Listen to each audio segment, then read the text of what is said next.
You want to support Roland Martin Unfiltered? Be sure to join our Bring the Funk fan club. Every dollar that you give to us supports our daily digital show. There's only one daily digital show out here that keeps it black and keep it real as Roland Martin Unfiltered. By going to RolandMartinUnfiltered.com, you can make this possible. For instance, I remember one of the bills by Congressman Bobby Scott. It was the protest in the streets where Democrats said, yo, y'all might want to go along and support this particular bill in terms of holding police accountable, in terms of even counting shootings and fatal shootings dealing with police departments. It actually was passed, signed into law.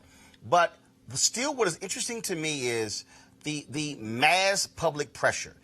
Mildred, we've seen Hong Kong, where they had an extradition policy and they were going to implement 2 million people went to the streets, mass mobilization, and they pulled that back. And what happens with mobilization, people see that, they respond to it, but you have, of course, a plan of action, as to Mo's point earlier, after the march. I'm just wondering, again, where, with this case here, with Buttigieg, and I'll go ahead and put it out there, and I don't care. Okay, where's Reverend Al Sharpton? Okay, where are folks, external folks with large platforms going to South Bend and saying we're here to help you elevate this here? The video we showed at the top of the show, the brother here in D.C., where are national leaders? I mean, we showed videos last week, same thing. It's as if Trump gets elected and folks just all of a sudden said, okay, we're not going to do anything. Mildred and Mo. You know what? You're absolutely right. And I want to be very clear on that. It was going into the street and marching and protesting that helped us accomplish our goals in the civil rights movement. We were also very well equipped in terms of the strategy and what we were going to do after the march. I don't ever want to give up that privilege. And I'll tell you something else.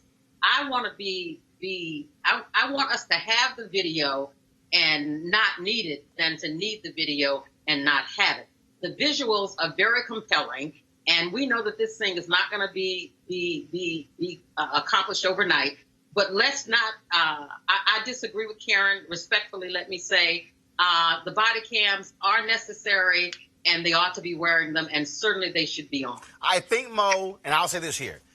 I think it's wrong for anybody to think that body cameras are the solution.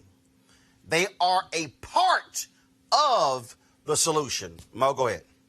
You beat me there. It's not an either-or proposition. It's probably both and. We need the legislative enforcement provision, harking back to the Voting Rights Act. We need to make sure that we have the body cams because the video is compelling. And I know that more people would be getting away with murder, not even Michael Slager, if we didn't have the video. It's not going to convict everyone, but if it convicts someone, then I'm all for it. And then after that, yes, we have to make sure we do actually vote, not only for policies and procedures, but for actual people. Going back to Mayor Pete Buttigieg, I know black people are concerned because historically with the Democratic Party, people are chosen for us, but not necessarily by us. And Pete Buttigieg is the latest example. He's going to go through hell in this debate because of African Americans. And I think Pete has forgotten that the base of the Democratic Party in 2019 is black women, emphasis on black. So until Pete comes to terms with that, and realizes that, and we hold him accountable for that,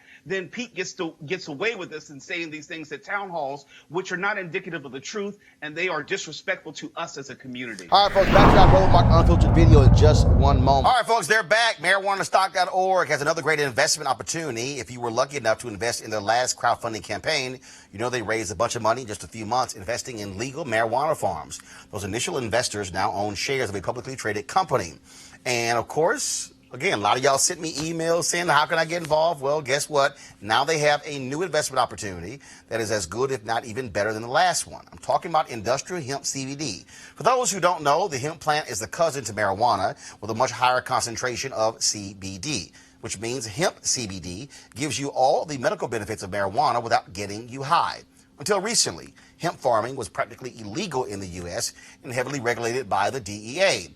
But the 2018 Farm Bill changed all of that, making it legal to grow hemp CBD in the United States and creating one of the largest commodities worldwide. They need land to grow all of the plants, and this makes for an incredible investment opportunity. And that's where our good friends at 420 Real Estate come in. Their business model is simple.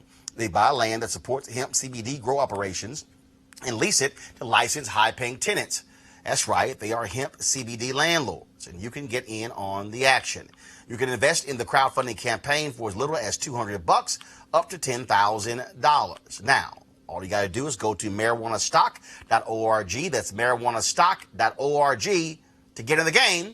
You should do it now. Now back to your Roland Martin Unfiltered video.